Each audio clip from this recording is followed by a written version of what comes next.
আসলাম breakfast নিয়ে।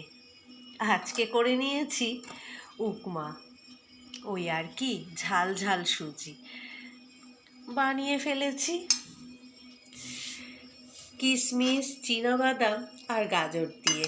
আজ যেহেতু বৃহস্পতিবার তাই আর পেঁয়াজটাকে অ্যাড করিনি। আর আমার ঘরে কারি পাতা ছিল না বিশেষ, তা নাহলে কারি পাতা দিতাম ফোড়নে। যাই হোক, বানিয়ে ফেলেছি ঝাল ঝাল সুজি। আজকে ব্রেকফাস্টে এটাই ছিল লিস্টে। যাই হোক, বন্ধুদের সাথে সব কিছুই তো আমি শেয়ার করি, তাই শেয়ার করে নিলাম ব্রেকফাস্টটা। আর আমাদের তো ডেলি রুটিন, নিয়ে আসতেই হয় কিছু না কিছু পোস্ট।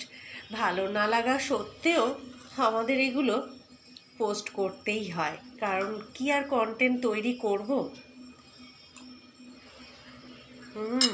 ভালোই লাগছে, খুব সুন্দর হয়েছে।